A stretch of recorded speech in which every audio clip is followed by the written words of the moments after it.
My family divided my grandfather's entire estate at a dinner I wasn't invited to.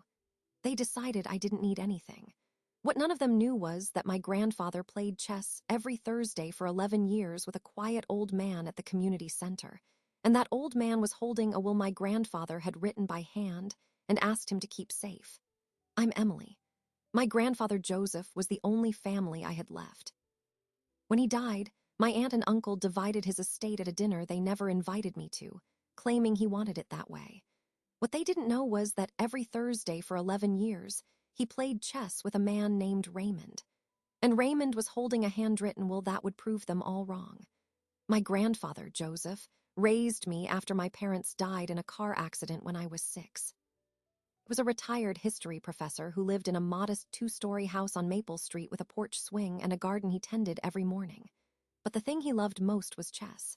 Every Thursday at 3 o'clock, he'd put on his tweed cap and walk 3 blocks to the Oak Ridge Community Center, where he'd play a single game against his friend Raymond. Same table, same chairs, same routine for 11 years. My Aunt Patricia and Uncle David are my mother's siblings. They never visited Grandpa. Not once. Patricia lived 40 minutes away in a gated community with a tennis court. David ran a construction business in the next town over. They sent Christmas cards. That was the extent of their effort. When Grandpa had hip surgery 2 years ago, I was the one who took leave from work to care for him. When he needed someone to drive him to physical therapy, I was the one. When he wanted to talk about his garden or his books or that one chess move he'd been thinking about all week, I listened. They didn't. Grandpa passed away in his sleep on a Tuesday in early March. I found him when I went over to bring his morning tea. He looked peaceful. I called Patricia first. She said she'd handle everything. That should have been my first warning. The funeral was small, mostly neighbors and a few of his former students. Raymond was there, sitting in the back row, a quiet old man with thick glasses and a worn chess piece he kept turning over in his pocket. He didn't say much. He just squeezed my hand and said, "Your grandfather was a good man, Emily. He told me you were the one who showed up." I didn't know what he meant by that at the time. 2 weeks after the funeral, I got a call from Patricia. She said they were having a family dinner to discuss Grandpa's estate, but the dinner ended up being on a night I was told was just for her and David and their spouses. I wasn't invited. The next morning, I found out from a cousin that they'd divided everything. The house, the savings, his coin collection, even his books. They'd decided I didn't need anything because Grandpa had supposedly told them to take care of themselves first. Patricia produced a typed will that she claimed Grandpa signed, leaving everything to her and David, with a small $10,000 bequest to me. I had never seen that document before. Grandpa never mentioned it, and the signature didn't look right. But I had no proof. I was 31 years old, alone against 2 siblings who had lawyers and money and a document that looked official. I went to the community center the following Thursday, not sure why. The chess tables were still there. Raymond was in his usual spot, setting up the board, waiting for someone who would never come. He looked up at me and said, "Emily, I've been expecting you." Then he reached into his worn leather bag and pulled out an envelope. "Your grandfather asked me to keep this safe until the right time. I think that time is now." Inside was a will, handwritten, signed, dated, and what it said changed everything. Raymond handed me the envelope, and I opened it right there at the chess table. Inside was a single sheet of paper, yellowed at the edges, filled with my grandfather's careful handwriting. I recognized it immediately, the distinctive way he looped his lowercase f's, the slight slant to the left that made his students complain about reading his lecture notes. This was not a typed document with questionable signatures. This was a letter from him, a will written entirely in his hand, signed Joseph Arthur Caldwell, dated March 14th of the previous year. And what it said stopped my breath. "I leave my house, my savings, and all my personal property to my granddaughter, Emily, who visited me, cared for me, and who showed up when no one else did." Then there was a clause I had to read 3 times to believe. "If any person named in any previous will contests this document, that person shall forfeit any inheritance they might have received, and their share reverts to Emily." Grandpa had written a no-contest clause. He knew they would challenge it. He built a trap. I looked at Raymond. "Why did he give this to you?" Raymond set down the chess piece he'd been holding. "Joseph told me 2 years ago, after his hip surgery, that his children had started circling. He said they were already asking about the house, the bank accounts. He didn't trust them. He wrote this will in my living room while we were waiting for the chess club to start. He signed it, dated it, and asked me to keep it safe until Emily needed it. Not if she needed it, until she needed it. Raymond took off his glasses and wiped them. He said, "You were always the one who showed up, Emily. Your grandfather knew. He planned for exactly this. I called a lawyer the next morning. Her name was Sarah Chen, an estate attorney I found through a friend. I brought her the handwritten will, the typed will Patricia had waved around, and everything I knew. She examined both documents for 20 minutes while I sat in her office, staring at a bookshelf full of legal volumes. She finally looked up and said two things. One, this holographic will is valid in our state. Grandpa wrote it entirely in his own hand, signed it, dated it, and his intent is unambiguous. Two, the typed will your aunt and uncle presented, the one with the signature that doesn't match your grandfather's. That document was notarized by someone named Marcus Dreyer. But when Sarah ran the notary's ID number through the state database, it came back as belonging to a man who died 7 years ago. The signature was forged. The notary stamp was likely bought online. My aunt and uncle hadn't just tried to disinherit me, they'd committed fraud. I called Patricia that evening. I kept my voice calm. I just wanted to know if there was any chance we could talk about Grandpa's wishes. She sighed, the patient sigh of someone who thinks they're explaining something to a child. Emily, sweetheart, your grandfather was confused at the end. He told David and me that he wanted the estate to stay with us, his own children. That typed will was his final decision. I asked her when it was signed. She said, about a month before he died. But that was impossible. Grandpa couldn't hold a pen steadily that last month. The arthritis in his fingers was so bad he dictated grocery lists to me. He wasn't signing contracts. He wasn't writing anything. She was lying, and she didn't know I had proof. I told Patricia I'd think about it and hung up. The next step was the probate court. David and Patricia had already submitted the typed will and were acting as executors. They'd frozen Grandpa's accounts, put the house on the market with a broker named Henderson Realty, and scheduled an estate sale for his books and coin collection. I had perhaps 10 days before they liquidated everything my grandfather had built over a lifetime. Sarah filed an emergency petition to suspend the probate, attaching the handwritten will and a sworn affidavit from Raymond. The court set a hearing for the following Tuesday. I didn't sleep much that weekend. Tuesday morning, the courtroom was small, wood-paneled, with a ceiling fan that clicked on every rotation. Patricia and David sat on one side with their lawyer, a man in a suit that cost more than my car. I sat on the other side with Sarah. Patricia kept glancing at me with a mixture of irritation and something else, maybe fear. The judge read both wills, the typed one and the handwritten one, and then called Raymond to testify. Raymond walked slowly to the stand, one hand on his cane, the other still holding that worn chess piece. He described the day Grandpa wrote the will, the way he'd insisted on doing it in private, the specific instructions to keep it hidden. Then the judge asked Patricia about the notary. She couldn't explain how a dead man's seal ended up on her document. Her lawyer's face went tight. David just stared at the floor. The judge declared the typed will invalid due to fraudulent execution and ordered the holographic will to enter probate. But the house was still listed, the accounts still frozen, and Patricia wasn't done. She stood up in the hallway after the ruling, pointed a finger at me and said, "You think this is over? We'll appeal. We'll drag this through every court in this state if we have to. You'll spend your inheritance on legal fees before you ever see a dime." And I realized then that the real battle wasn't about the will. It was about whether I could survive the war my own family was about to wage. And what I found out the next day made that war look unwinnable. The next morning, Sarah called with news that turned my stomach. Patricia and David hadn't just filed an appeal. They had already signed a binding contract to sell Grandpa's house to a development company called Ashford Properties for $410,000.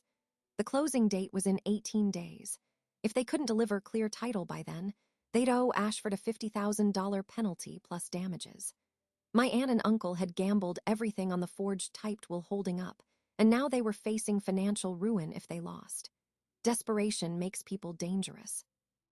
Their appeal landed on the judge's desk the following Monday. Their lawyer argued that the holographic will should be rejected because Grandpa was supposedly in cognitive decline, and that Raymond, as a non-family member, had no standing to hold a will. But that argument collapsed when Sarah produced Grandpa's medical records from 2 weeks before the will was signed, showing a perfectly sound mind. So Patricia's attorney shifted tactics. He argued that the no contest clause was unenforceable because Patricia and David weren't beneficiaries under the handwritten will anyway. And he was right. A no contest clause only works if the person contesting it has something to lose. My aunt and uncle had been given nothing. They had no inheritance to forfeit. The trap Grandpa built had a hole in it large enough for them to walk right through. The judge granted a temporary stay, freezing the estate while the appeal was heard. Grandma's house, which had been scheduled to close to Ashford Properties, was stuck in legal limbo. The accounts remained frozen. I was paying Sarah with my savings, watching my grandfather's bequest get eaten alive by the very fight to protect it. Patricia knew this. She called me one evening and said in a voice that was almost kind, "Emily, you're going to bankrupt yourself. Just walk away. We'll give you $25,000 to settle this, and no one has to know about any of this mess." I said no. She laughed, a dry, joyless sound. "Then I'll see you in court for the next 2 years." She hung up, and I sat on my bed staring at the wall, wondering if she was right, if I was going to lose everything my grandfather wanted me to have just to prove that he wanted me to have it. But Sarah kept digging. She ran a search on Marcus Dreyer, the notary whose stamp appeared on the typed will. Dreyer died 7 years ago, but his notary commission didn't expire until 3 years after his death, meaning someone had fraudulently renewed it after he was gone. And that renewal paperwork had been filed from a residential address that belonged to none other than David's wife, my Aunt Karen. The notary stamp wasn't just bought online. It was stolen from a dead relative, then fraudulently maintained, and used to notarize a document that my aunt and uncle had signed in Grandpa's name. This was not an ethical lapse or a family dispute over sentiment. It was a multi-year fraud conspiracy, and Karen was right in the middle of it. Sarah forwarded her findings to the county district attorney's office. Within 3 days, an investigator called me to confirm details. Patricia and David didn't know yet. They were still filing motions, still posturing for a settlement, still believing they could outlast me. But the investigation shifted everything. Their appeal was now sitting on a foundation of potential felony forgery charges. And if the DA decided to press charges, the civil probate case would collapse. They couldn't claim a valid will while simultaneously being investigated for fabricating it. A week before the appeal hearing, Sarah met me in her office and laid out the options. The DA's office is waiting to see how the probate appeal resolves. If the court upholds your grandfather's handwritten will, the investigation will likely proceed. If it doesn't, they might drop it, so we need to win this appeal. She paused. But there's something else. Ashford Properties has been calling my office. They want to make a direct offer to you, the legal beneficiary, if you're willing to sell. They'll pay the same $410,000, maybe more, and they'll drop any claims against Patricia and David. It's a clean exit. I thought about the house on Maple Street, the garden, the porch swing, the chess table in the community center. "I'm not selling," I said. Grandpa didn't want developers stripping that house down to the studs. He wanted me to live there. Sarah nodded like she expected that answer. The appeal hearing was brutal. Patricia's lawyer tried to paint me as a manipulative granddaughter who had coerced an elderly man into disinheriting his own children. He questioned Raymond's reliability, noting that Raymond was 82 and had memory issues. Raymond took the stand again, cane in hand, and when asked about his memory, he said, "I may forget where I put my glasses, but I remember the day Joseph wrote that will." He said, "My children only see the house. Emily sees the home. I don't forget things that matter." The room went silent. The judge upheld the original ruling with a single sentence. The handwritten will stands. Patricia and David's typed will was permanently invalidated. And because the probate appeal failed, the DA's office filed charges the next morning. Forgery in the 2nd degree, falsifying a notarial certificate, conspiracy to commit fraud. My aunt and uncle were now facing criminal prosecution, and I was about to inherit everything, not because I fought for it, but because my grandfather had the foresight to write his own will by hand and entrust it to his oldest friend. And yet there was still one more card to play, one that Raymond had been holding back, waiting for the right moment. He called me the night after the hearing. "Emily, I have something else your grandfather wanted you to see. Can you come by?" I drove to his apartment, and what he showed me that night changed the way I understood my entire family. I drove to Raymond's apartment that night. He lived in a small one-bedroom unit above a bakery on Chestnut Street, the air always smelling like fresh bread. When I arrived, he was sitting at his kitchen table with a chess board set up in front of him, the pieces arranged exactly as they had been the day my grandfather played his last game. In his hand was a sealed envelope. "Your grandfather gave me this the same day he wrote the will," Raymond said. "He told me to give it to you when everything was settled." He passed it across the table. I opened it and read. My grandfather's handwriting, the same careful loops, the same faint leftward slant. This wasn't a legal document. It was a letter. He wrote, "Emily, if you're reading this, it means I was right about Patricia and David. I never wanted to believe my own children would steal from you, but I knew they might try. So I gave them something to lose. In the will I wrote, I left them $10,000 each. Not much, but enough so that if they contested it, the forfeiture clause would take everything away. They won't understand that the money was never the point. The point was always you, the one who showed up." He closed with the same line he'd said 100 times over our chess games. "The best move is the one your opponent doesn't see coming." I folded the letter and looked at Raymond. He was smiling, a quiet, sad smile. "He loved you more than anyone, Emily. He just needed the law to catch up with his heart." The next morning, Sarah filed the letter as supplemental evidence. Patricia and David had contested the handwritten will, arguing it was invalid, and by doing so they triggered the no contest clause. The bequests of $10,000 each were forfeited. They got nothing. Not the house, not the savings, not even the token amount my grandfather had set aside for them. Everything, all of it, reverted to me. And because their appeal had already been rejected, the criminal case moved forward without obstruction. David's wife, Karen, who had fraudulently renewed the dead notary's commission, was also charged. Patricia and David eventually pled guilty to forgery in the second degree, accepting probation, community service, and a restitution order to cover the legal costs I had incurred. The $50,000 penalty owed to Ashford Properties for the failed sale pushed David's construction business into bankruptcy within 6 months. Patricia's gated community suddenly became a rental she could barely afford. They lost their standing in the family, their reputation, and each other. David and Patricia haven't spoken since the plea hearing. As for me, I moved into my grandfather's house on Maple Street 3 weeks later. I fixed the porch swing he used to sit on in the evenings, replanted the garden where the zinnias had died out, and put his coin collection in a glass case in the study. The first Thursday after I got the keys, I walked 3 blocks to the Oak Ridge Community Center at 3 o'clock. Raymond was there, setting up the board at our usual table. He looked up and said, "White or black?" I said, "Black, just like Grandpa always played." We played for 2 hours. He beat me soundly, but I didn't care. Every Thursday since, I've sat at that same table, in the same chair my grandfather used, playing chess with his oldest friend.